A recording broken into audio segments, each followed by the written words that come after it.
চট্টগ্রাম বন্দরে ব্রাজিল থেকে আসা একটি কন্টেইনারে মিলেছে তেজস্ক্রিয় পদার্থের অস্তিত্ব।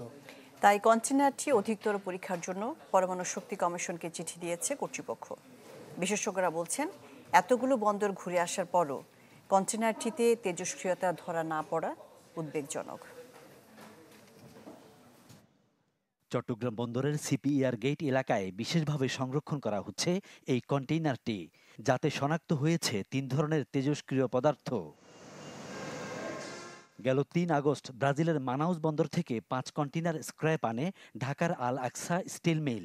৬ আগস্ট খালাসকালে একটি কন্টেইনারে থোরিয়াম, রেডিয়াম এবং ইরিডিয়াম নামের তেজস্ক্রিয় বস্তুর উপস্থিতি শনাক্ত করে Megaport initiative radiation detective system. Radiation detection unit থেকে এটা চেক করা হচ্ছিল, তখন এটাতে অ্যালার্ম হয়।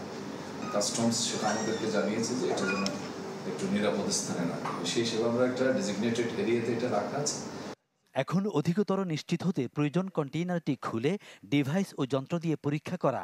এজন্য রোববার পরমাণু শক্তি কমিশনকে চিঠি দেয়া হয়েছে। ১ থেকে ২ সপ্তাহের মধ্যে মিলবে চূড়ান্ত ফলাফল। এরপর নির্ধারণ হবে করণীয়। এই কন্টেনারের ভিতরে অনেক প্রায় ১৩০ টনের মতো আপনার স্ক্র্যাপ ম্যাটেরিয়ালস আছে, যেই স্ক্র্যাপগুলোর কারণে ওই রেডিওঅ্যাক্টিভ প্রোডাক্টটা, যেটা আইসোটোপটা শিল্ডিং হয়ে আছে। ফর দ্যাট কজ এটা বাইরে থেকে প্রপার ইমিশনটা আমরা পাচ্ছি না এবং আমাদের ডিভাইসগুলো প্রপারভাবে কাউন্ট করতে পারতেছে না। হয় আমরা atomic energy commission, Bangladesh atomic energy কমিশনকে আমাদের কাস্টমস হাউস থেকে পত্র দেওয়া হয়েছে, ওনারা একটা টার্সিয়ারি ইন্সপেকশন করানোর জন্য। বিশেষজ্ঞরা বলছেন, লোহা বা এই জাতীয় পণ্যে তেজস্ক্রিয় দ্রব্যের উপস্থিতি থাকতে পারে, যার সঠিক ব্যবহার না হলে হতে পারে বিপদ। কিন্তু চট্টগ্রাম বন্দরে পৌঁছার আগে অন্য যেসব বন্দর হয়ে কন্টেইনারটি এসেছে, সেখানে ব্যবস্থা থাকার পরও শনাক্ত না হওয়াটা উদ্বেগজনক।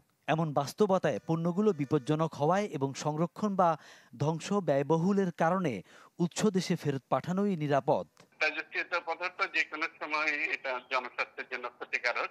যে দেশে থেকে আসছে সেখানে যদি স্ক্র্যাপ হিসাবে সেখানে কোনো চলে মিশে যায় অন্যান্য এই স্ক্র্যাপ ম্যাটেরিয়ালের সাথে, সেভাবে আনইনটেনশনালিও চলে আসতে পারে। কয়েকটা দেশের বন্দর ঘুরে আসছে এবং তার মধ্যে কয়েকটা দেশে রেডিয়েশন ডিটেকশন সিস্টেম আছে, তো সেখানে ধরা পড়লো না কেন একটু অবাক লাগতেছে। এর আগেও চট্টগ্রাম বন্দরে তেজস্ক্রিয়তা শনাক্তের নজির আছে, যা পরে ধ্বংসের উদ্যোগ নেওয়া হয়। ফখরুল ইসলাম, চ্যানেল 24, চট্টগ্রাম।